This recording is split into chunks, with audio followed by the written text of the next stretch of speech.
लंबे टाइम से पड़े हैं, कैंप भी लगे हैं, लेकिन विरासत इंतकाल पे कोई हाथ नहीं डाला। कारण कि पारिवारिक झगड़े। तो प्रशासन चाहे तो उनको समझाइश करके उनके जो हक है उनको देके विरासत इंतकाल करवाया जाए। मेरे विधानसभा क्षेत्र के अंदर ठंडी और ठाकरी 2 गांव है सब। लंबे टाइम से कृषकों को सहकारी समितियां बनाकर भूमि आवंटन की गई थी। वो सहकारी समितियां भंग हो गई, परंतु उनके परिवार को उन भूमि का अधिकार नहीं मिला। एक बार एसडीएम आए, उन्होंने अलॉटमेंट कर दिया। अलॉटमेंट के लेटर उनको मिल गए, पट्टे उनके अस्थायी जारी हो गए, परंतु तहसीलदार जो अपने आप को लैंडलॉर्ड कहता है, क्योंकि भूमि का लैंडलॉर्ड तो तहसीलदार होता है, उसने जाके आरडब्ल्यू की अपील कर दी, रेवेन्यू बोर्ड में अपील कर दी कि जी आवंटन नियम विरुद्ध है। आवंटन नियम विरुद्ध है तो कम से कम उन किसानों की क्या होगा जिनको आवंटन किया गया। तो माननीय सभापति महोदय, मेरा आपसे निवेदन है कि उन भूमियों को रेगुलाइज करवाएं, उनको खातेदारी हक दिलाएं। इसके अलावा हमारे क्षेत्र के अंदर एक पोंग डैम विस्थापितों की बहुत बड़ी समस्या है। राजस्थान के काश्तकारों ने पोंग डैम विस्थापित जो हैं उनसे पैसे देकर जमीन ली। सरकार ने उसके अंदर एक 6A नियम बनाया, उसे पेनल्टी और ब्याज भरवाया। दोहरी मार झेले हुए किसान आज भी लटके हुए हैं, उनको उनका हक नहीं मिल रहा। और वहां से भूमाफिया हिमाचल जाके फाइलें लेके आके और उन पर कब्जा करने की कोशिश करते हैं। आए दिन झगड़े होते हैं। तो मेरा आपसे निवेदन है 6A की समस्या को तुरंत निस्तारण करवाएं। माननीय सभापति महोदय, मैं आपके माध्यम से यह भी निवेदन करूंगा कि बड़े शहरों और कस्बों के पास अनुसूचित जाति की जमीनें जो हैं, उनको कॉलोनाइजर जो भी हैं, जो कॉलोनियां काट रहे हैं, वो औने पौने में खरीद कर करोड़ों का घपला कर रहे हैं और उस अनुसूचित जाति के किसान को कुछ नहीं मिल रहा। तो इस पर रोक लगाई जाए और उस किसान को उसकी भूमि का अगर वो बेचना चाहे तो, कई जगह तो ऐसी स्थिति है साहब बेच भी नहीं चाहता, फिर भी वो जबरदस्ती ले लेते हैं। एक मेरा आपसे निवेदन है,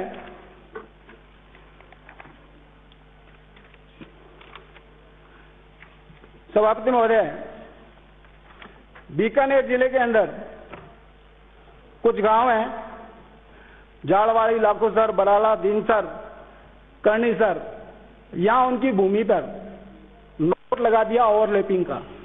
वो काश्तकार बड़े परेशान हैं। अगर नोट लगाए तो उसको हटवाएं या रेवेन्यू बोर्ड में सरकार करवाए या फिर उनको कहीं आराजी जमीन दूसरी दे ताकि वो किसान बर्बाद होने से बच सकें। ज्यादा नहीं कहते हुए उन्हें आपका बहुत बहुत धन्यवाद। जय हिंद। श्री संजीव कुमार जी।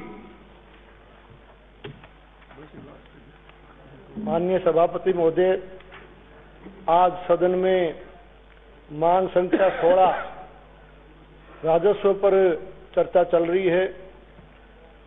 किसानों से जुड़ा हुआ महत्वपूर्ण विषय होने की वजह से मैं भी मेरे जिले की और मेरे विधानसभा क्षेत्र की कुछ समस्याओं की तरफ मैं सदन का और माननीय मंत्री महोदय का ध्यान आकर्षित करना चाहूंगा। माननीय सभापति महोदय, तहसील भादरा में भूमि रीफिटिंग की समस्या, इसकी वजह से किसानों को भारी परेशानी का सामना करना पड़ रहा है। सन 1959 में भूमि एकीकरण की कार्रवाई पूर्ण की गई। उस समय से ही तहसील भादरा के कुल 24 राजस्व ग्रामों में रीफिटिंग की समस्या बनी हुई है। भूमि एकीकरण की कार्रवाई के दौरान काश्तकारों की भूमि एकीकृत कर दी गई। राजस्व रिकॉर्ड एकीकृत भूमि के अनुसार तैयार कर दिया गया, परंतु तैयार अभिलेख के अनुसार काश्तकारों को कब्जा नहीं दिया गया। काश्तकार भूमि एकीकरण की कार्रवाई से पूर्व जिस कदर काबिज थे, आज भी उसी कदर काबिज हैं।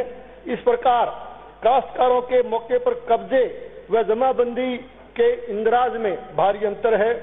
माननीय सभापति महोदय, इस रीफिटिंग की समस्या में क्षेत्र में करीब 15,171 हेक्टेयर का रकबा और करीब 2760 काश्तकार वो इस समस्या से प्रभावित है। इस भूमि में कुल 390 बीघा भूमि सिवाय तक भी दर्ज है, उसमें भी अतिरिक्त 133 काश्तकार उसमें भी काबिज है। इस रीफिटिंग की समस्या के चलते भादरा शहर के आसपास कई बार भूमाफियाओं द्वारा जमीन खरीद बेच करके भोले भाले किसानों के साथ भी उनको तंग और परेशान किया जाने का काम लगातार चलता रहता है, जिसकी वजह से लगातार विवाद होते रहते हैं। तो मैं आपके माध्यम से माननीय मंत्री महोदय से निवेदन करूंगा कि भू प्रबंध विभाग द्वारा मौके पर सर्वे करवाकर वर्तमान जो मौके पर जो कब्जा कास्ट है उसी के अनुसार जो है रिकॉर्ड तैयार करवाकर इस समस्या का स्थायी समाधान करवाने की कृपा करें। माननीय सभापति महोदय, हमारे जिले में भादरा, नौर और रावसर और इसके साथ साथ हमारे पड़ोसी चूरू जिले के सिद्धमुख, इसमें जो तकबंदी, किल्लाबंदी, मुरबाबंदी का काम जो बकाया चल रहा है उसके विषय में मैं निवेदन करना चाहूंगा कि सन 2007 और 8 के दौरान वेबकोस कंपनी के द्वारा जो है ये काम किया गया। उस समय वेबकोस कंपनी के काम में भारी अनियमितताएं हुई, भारी उसमें त्रुटियां रह गई और काम भी जो है वो अधूरा रह गया और बाद में उस वेबकोस कंपनी को ब्लैक लिस्टेड भी कर दिया गया। लेकिन उसके बाद फिर से जो है काम राज्य सरकार द्वारा उसी वेबकोस कंपनी के साथ फिर से एग्रीमेंट किया गया और आज मैं कहना चाहता हूं कि कंपनी द्वारा इस बार किए गए कार्य में भी जो तकबंदी, मुरबाबंदी, किल्लाबंदी का काम जो किया उसमें फिर से भारी अनियमितताएं और त्रुटियां पाई गई है। कंपनी द्वारा इस बार किए गए काम की जांच उपनिवेशन विभाग, भू प्रबंधन विभाग और राजस्व विभाग की टीम द्वारा संयुक्त रूप से की गई। उसमें पाया गया कि कंपनी द्वारा कार्य निर्धारित मापदंडों के अनुसार नहीं किया गया और रिकॉर्ड के अनुसार यदि इस तरह से रिकॉर्ड को लागू किया जाएगा तो काश्तकारों के भारी विवाद इसमें खड़े होंगे। और मैं इसके बारे में निवेदन करना चाहूंगा कि इस काम के कमियों को और त्रुटियों को देखते हुए इस काम को नए सिरे से करवाए जाने की आवश्यकता है। इसके लिए मैं निवेदन करूंगा कि उपनिवेशन तहसील भादरा में खोली जाए, जिसमें भादरा, नौर, रावसर और हमारे पड़ोसी सिद्धमुख, इन चारों को मिलाकर के एक संयुक्त तहसील भादरा में खोल दी जाए और इसके साथ साथ उपनिवेशन तहसील के साथ राजस्व विभाग के जो तहसील है, राजस्व विभाग के जो अधिकारी कर्मचारी हैं उनके साथ समन्वय स्थापित करके इस काम को फिर से करवाया जाए ताकि इलाके के किसानों को उसमें राहत मिल सके। माननीय सभापति महोदय, हमारे जिले में एक समस्या गैर खातेदारी की भी है। जैसे अनेक राजस्व ग्रामों में काश्तकारों की गैर खातेदारी भूमि की समस्या की तरफ मैं ध्यान दिलाना चाहूंगा। ये राजस्व तहसीलों में बंदोबस्त के समय से ही बंदोबस्त विभाग द्वारा काश्तकारों के खाते में उनको गैर खातेदारी दर्ज किया हुआ है। मैं बताना चाहूंगा कि भादरा में 252 प्रकरण है, जिसमें करीब 1017 हेक्टेयर का रकबा और करीब 2000 अनुमानित काश्तकार हैं। इसी तरह से नौर में 676 प्रकरण, 1759 हेक्टेयर का रकबा और करीब 5000 काश्तकार उसमें प्रभावित हैं और रावस्तर में 1102 प्रकरणों की संख्या है, जिसमें 2957.36 हेक्टेयर रकबा है और करीब 8500 अनुमानित काश्तकार उससे प्रभावित हैं। तो मैं आपसे निवेदन करना चाहूंगा और ये इसकी वजह से गैर खातेदारी वाला जो समस्या है इसमें कई काश्तकार जो है बार बार कोर्ट का भी सहारा लेते हैं। जो प्रभावशाली और होशियार काश्तकार हैं उन्होंने कईयों ने खातेदारी भी करवा ली, लेकिन भोले भाले काश्तकार इस समस्या से ग्रस्त हैं। तो मैं कहना चाहूंगा कि इसमें कोई विशेष अभियान चला करके काश्तकारों से कोई न्यूनतम राशि जमा करवा करके इनको खातेदारी अधिकार दिए जाएं, इनको रिकॉर्ड में इनको खातेदारी दर्ज किया जाए ताकि किसानों को जो है इसका लाभ मिल सके। माननीय सभापति महोदय, मैं एक निवेदन माननीय राजस्व मंत्री महोदय से करना चाहूंगा। जैसा कि डेगाना से आने वाले माननीय सदस्य ने भी इस समस्या का जिक्र किया था कि बजट 2024-25 में हमारे भादरा विधानसभा क्षेत्र में बिरानी में उप तहसील सर्जित करने की घोषणा की गई। तो निश्चित रूप से उसकी आवश्यकता भी थी, क्योंकि बिरानी का जो एरिया वो हरियाणा बॉर्डर और चूरू जिले से लगता हुआ है, अति संवेदनशील एरिया है। बिरानी में थाना भी स्थापित किया हुआ है और इसके साथ साथ बिरानी के जो नीचे गांव आते हैं उनकी दूरी भी भादरा तहसील से दूरी भी काफी ज्यादा है और भौगोलिक दृष्टि से भी मरुस्थलीय होने और सिद्धमुख सिंचाई परियोजना में अधिसूचित होने के कारण कार्य की भी वहां अधिकता है और भविष्य में मुरबाबंदी तटबंदी होने के बाद राजस्व गांवों की संख्या में भी बढ़ोतरी होगी, पटवार मंडल व ग्राम पंचायतों की संख्या भी बढ़ेगी और वर्तमान में भी जो पंचायतों का पुनर्गठन हुआ है उसमें इस इलाके में दो ग्राम पंचायतें और बढ़ाई गई है। तो मैं निवेदन करना चाहूंगा कि इस काम को अभी तक लंबित किया हुआ है। मैं आपके माध्यम से कहना चाहूंगा कि माननीय मुख्यमंत्री महोदय के श्रीमुख से जो घोषणा बजट 2024-25 में की गई, उस काम को चालू करने में अधिकारी उस काम को केवल जो है नियमों का हवाला दे करके उसको लंबित किए हुए हैं। तो मैं माननीय राजस्व मंत्री से निवेदन करना चाहूंगा कि नियमों में शिथिलता प्रदान करके मुख्यमंत्री जी की गई घोषणा को तुरंत लागू करवा करके बिरानी में उप तहसील के काम को चालू किया जाए। माननीय सभापति महोदय, इसके साथ साथ मेरे विधानसभा क्षेत्र में छानी बड़ी उप तहसील है जो कि उसका भवन 1980 में बना था और वर्तमान में वो भवन जो है बिल्कुल जर्जर हो चुका है और दिनांक 30/12/24 को उस भवन को नकारा भी घोषित किया जा चुका है और वहां से जो है उस भवन को स्थानांतरित करके वर्तमान में एक उप स्वास्थ्य केंद्र की बिल्डिंग में उस भवन को चलाया जा रहा है जो कि करीब छानीबड़ी मुख्यालय से उसकी दूरी भी करीब 1-1.5 किलोमीटर पड़ती है। तो मैं आपके माध्यम से निवेदन करना चाहूंगा कि इन सब कारणों को देखते हुए उप तहसील छानीबड़ी के भवन निर्माण व आवासीय क्वार्टर के लिए बजट स्वीकृत करवाने की कृपा करें और जल्दी से जल्दी नया भवन बनाने की कृपा करें।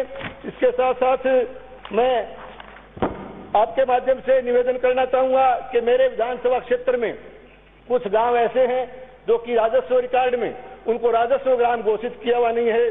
डाणी सारनान, डाणी ठाकरान, प्रेमनगर, बंजारी जोड़ी, चिड़िया गांधी, गड्डी छानी, सवाई छानी, भैरू छानी, ये ऐसे गांव हैं जो राजस्व विलेज घोषित किए हुए नहीं है, जिसकी वजह से इलाके के लोगों को भारी परेशानी का सामना करना पड़ता है। तो ये मैं आपसे प्रार्थना करना चाहूंगा आपके माध्यम से मंत्री महोदय से कि इन गांवों के प्रस्ताव बनवा करके इनको राजस्व ग्राम घोषित किया जाए ताकि इनके गांव के लोगों को पूरी सुविधाओं का लाभ, सरकारी सुविधाओं का लाभ मिल सके।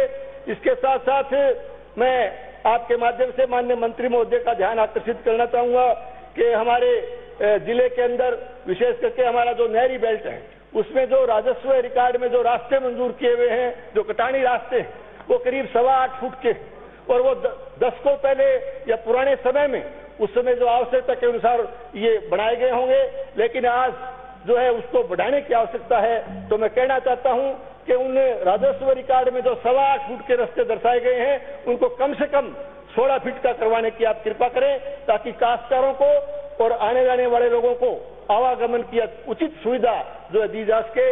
माननीय सभापति महोदय, आपने समय दिया, इसके लिए मैं आपका आभारी हूं। आपको बहुत बहुत धन्यवाद। श्री हाकम अली।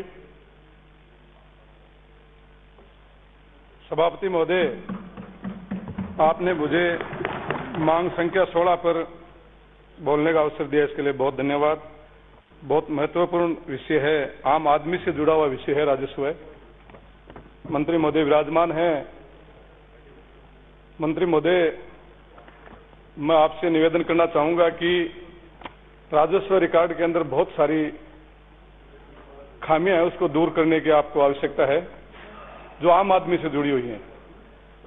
एक तो जो आप और हम सब जनप्रतिनिधि हैं, जहां हम अपने विधानसभा क्षेत्र से आते हैं, तो गांवों में जो स्कूल, हॉस्पिटल, पटवार भवन और जो भी कोई सरकारी कार्यालय का जो भवन बना हुआ होता है, वो पुराने जमाने में जब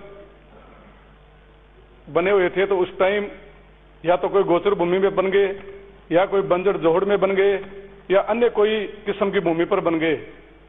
उन पर आज हम अगर काम कराना चाहें, उन्हें और कमरा ऐड करना चाहें या उनको रिपेयरिंग कराना चाहें, तो वो आप और हम नहीं करा सकते, नए मेंबर ऑफ पार्लियामेंट करा सकता, नए पंचायत समिति करा सकती। क्योंकि जब सैंक्शन निकलती है तो जिला परिषद उसमें ऑब्जेक्शन लगा देता है कि भूमि का जो राजस्व रिकॉर्ड के अंदर दर्ज है वो संबंधित डिपार्टमेंट के नाम नहीं है। तो आप उनको सबको पूरे राजस्थान के जितने भी ऐसे भवन हैं, जितनी भी ऐसी जगह हैं, उनको चिन्हित करवा करके, सर्वे करवा करके और वहीं पर भी जो कोई अपने पास शिवायचक सरकार के पास जमीन बहुत पड़ी है, शिवायचक जमीन देकर के संबंधित डिपार्टमेंट की भूमियों को, जिस किस्म की भूमि है उस किस्म की भूमि को जितना आए उतना दे करके और उसको उस डिपार्टमेंट के नाम दर्ज कराएं, तो आने वाले दिनों में हम काम कराएं, आने वाले कोई जनप्रतिनिधि वो भी कोई काम कराएं तो कोई दिक्कत नहीं आए। एक जो जमाबंदी के अंदर थोड़ा सा कोई गलत नाम दर्ज हो जाता है, जैसे श्यामलाल नाम है उसका श्यामराम नाम दर्ज हो गया और उसके डॉक्यूमेंट में श्यामलाल है, तो वहां उनको बहुत बड़ी प्रॉब्लम आती है।